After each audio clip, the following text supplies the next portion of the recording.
What's going on, everyone? Cubeologist here again, and as you can see today, we're going to be doing a review of the new Fengshi 2x2, the XingYu.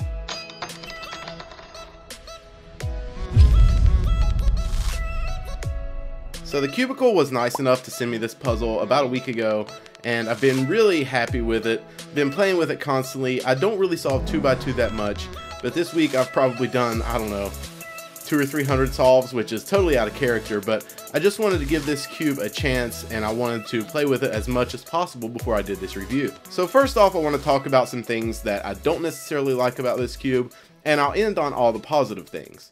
So to talk about some possible negatives, the feeling of the cube is kind of rattly, in lack of a better term, but everything makes a lot of noise, kind of like the XingYu, their old version of the 2x2, but it's a little more pronounced on this cube. I'm going to do a few moves and just listen.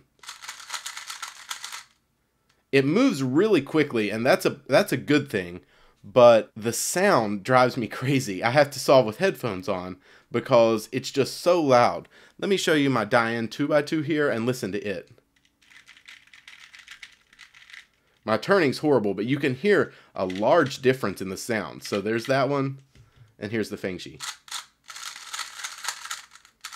So even though it performs almost as well, the sound is crazy. Something else that I'm not super impressed with is corner cutting. Now, reverse corner cutting is really awesome. It cuts almost, let's see, about 2/3 of a piece with ease.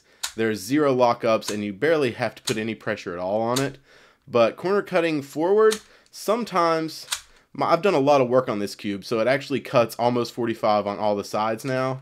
But like right there, you can see sometimes it decides not to. This corner is the fixed corner. So as you can see by watching the inside there, this is the fixed corner.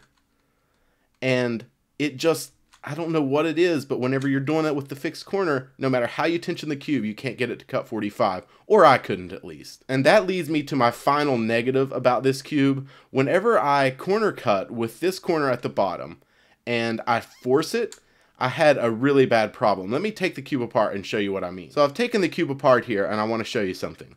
So imagine that I'm corner cutting. I'm just going to put my finger here to hold this center so it doesn't move. But I'm just going to put pressure on this bottom right corner and watch this piece. See how it kind of torques? Well, that's actually a problem with this cube, or it was for a little while until I fixed it. But let me show you what happens. When you do that move, it actually puts pressure on this piece like that, down this way and up this way, and it pulls the piece apart. So I actually had a couple of these pieces actually come apart in my cube when I was corner cutting with the fixed corner in the bottom right. And that completely destroyed the feel of the puzzle, and obviously it even stopped turning. So that was a pretty big deal for me, but I've since went through and glued all the pieces that are locked in, and even some of the other ones that came apart pretty easily. So that was my only major problem with this cube. The other ones were kind of minor and semi-fixable, honestly, with a good setup. If you want to know how to set this cube up, or how I do it at least, click right here. I'll actually put a link to my setup video.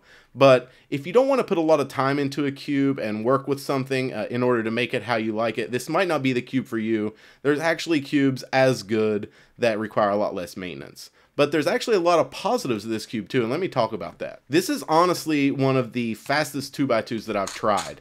Now, like I said, the sound is a little off and the feel is a little rattly, but it's super fast. And I've got my tensions pretty tight, honestly. It still cuts 45 and doesn't pop, at least now that I've super glued the inner pieces. But everything about this cube just turns super quickly, and I'm really looking forward to the 52.5mm version because my hands feel a little bit large for this. And honestly, I think it's a little smaller than 50mm. If you take a look at the Dayan here, I actually did this in my unboxing. But let's see, let's get a good angle here. And as you can see, this one's like a millimeter smaller. So maybe the Dayan is 51mm, or maybe this one's 49. Either way, this feels a little bit small in my hands, so I'm looking forward to the larger version. But as far as using this cube as my main, I have to say I'm probably going to stick with the Dayan. I really like the feel, and the sound doesn't drive me crazy, and it feels a little more sturdy. But this is a really good 2x2. I think it's at least as good as the XingYu, and probably better once you set it up. But with less maintenance, the XingYu is probably better out of the box. So if you want to pick this cube up, guys, head on over to thecubicle.us. Great store, great customer service, and really good prices. probably my favorite store right now, and they were kind enough to sponsor this video by sending me a cube.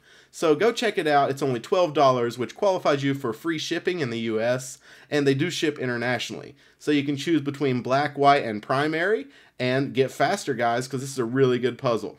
So now I'm actually going to show you guys some solves, and it's just a quick average of 5 that I got. It's like a 5 or 6 second average of 5, which is pretty good for me. I'm not that good at 2x2, guys, so keep that in mind. But I really hope you guys enjoyed this review, and if you want to see more reviews like this, go ahead and click that subscribe button, and follow me on Facebook if you want to see what's coming up next.